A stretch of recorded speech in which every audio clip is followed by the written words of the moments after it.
હક્કી આવાજ ન્યૂઝમાં આપનું સ્વાગત છે। હું છું અજીત ઝુપેલવાલા। સમાચારમાં વાત કરીએ તો ધભોઈ શહેર તાલુકામાં ચોરી કરવા વાહન લઈને ચોરો આવે છે ની અફવા બજારથી સમગ્ર શહેર તાલુકાના લોકો ડર અને ભયના મારા હાથમાં લાકડીઓ લઈ ઉજાગરા કરી રહ્યા છે। સાથે પોલીસ પણ સતત પેટ્રોલિંગ સમગ્ર વિસ્તારમાં કરી રહી છે અને ચોરીની અફવાથી સાવધાન રહેવા પોલીસ જણાવી રહી છે।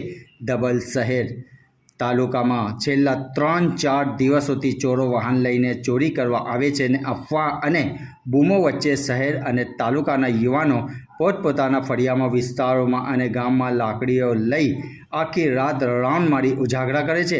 જ્યારે કે પોલીસ પણ અફવાને કારણે રાત્રિ સમય દરમિયાન પેટ્રોલિંગ કરી લોકોને સાવચેત કરી આપવાની સાવધાન રહેવા જણાવવામાં આવ્યું છે।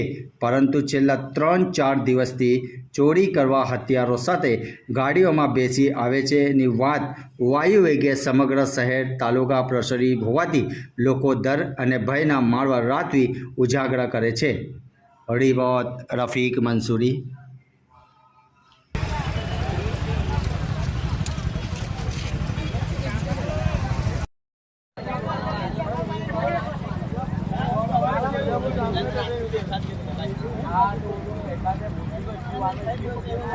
લાલુભાઈ રિપોર્ટર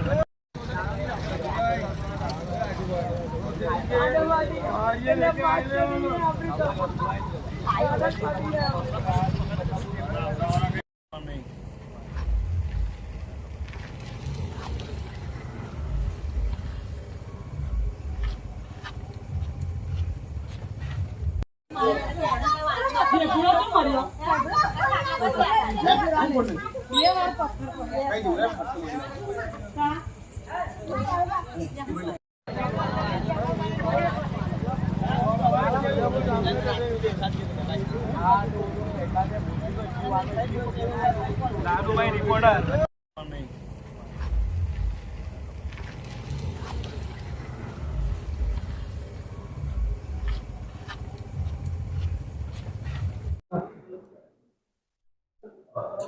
છેલ્લા 3-4 દિવસથી ડભોઈ પોલીસ સ્ટેશનના વિસ્તારના આજુબાજુના ગામોમાં તેમજ ડભોઈના ટાઉનના વિસ્તારમાં પણ ચોર આવે છે, ચડ્ડી બનિયાનધારી આવે છે એવી અફવાઓ ફેલાઈ રહી છે।